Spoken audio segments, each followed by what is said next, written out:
We talk about no student being invisible in our classrooms. And I don't just mean, well, I mean this from a lot of different angles, but we're talking academically here, that no student can be invisible during this time. And so kind of what I break that down to be, whatever lesson I'm planning, whether I'm planning a room transformation or we're doing a song or I'm doing hand motions and gestures or it's a conversational piece or a collaborative project or whatever it may be, I am making sure that during that time, every single student is responsible for every single piece of academic correlation, response, construction, whatever it may be, independently on their own first. And so I kind of break this down, what it looks like, in a simple game of Jeopardy, because a game, we all use games. It's a great example. But this, I want you to think about how this can be integrated or thought about in anything that you use in your classroom.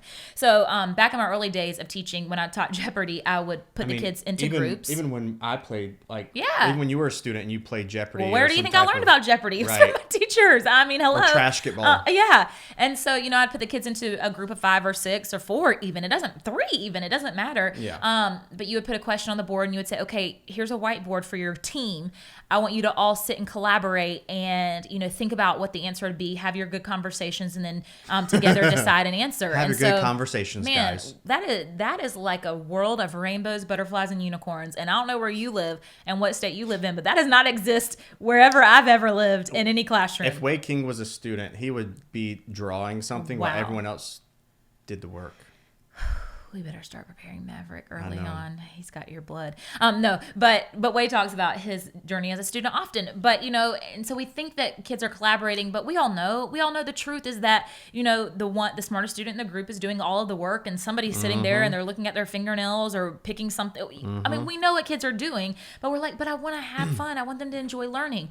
It's a simple switch. It is literally the most simple switch, and it is simply that.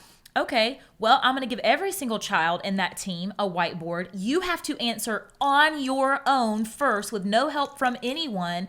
And then together you talk about your answers and you have those conversations. I agree with you. I disagree with you. Here's why. Let's talk about it and get everybody on the same page. And then that's when you write an answer on your team whiteboard and show it. So that instead of one person doing the work, first of all, it puts that accountability piece on students who, like Wade, are going to sit there and not do anything. And he's honest about that. I mean, I would do it sometimes. When you knew the answer, I'm sure you probably yelled it out for everybody.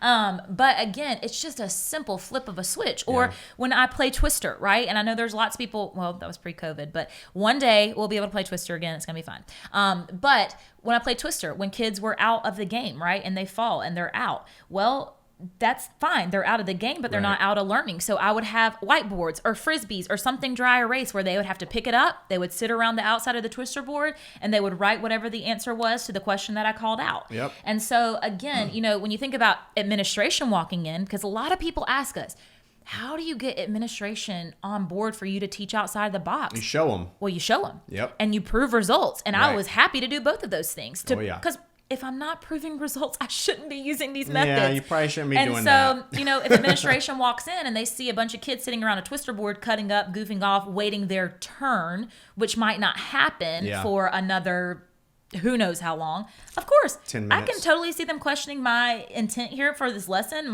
what I'm focusing on. But if they walk in and the kids are having fun, who's playing the game of Twister and they're learning, and the kids who are around the Twister board with their frisbees or dry erase markers are accountable, and everybody is learning and moving forward academically while having fun, that is engaging.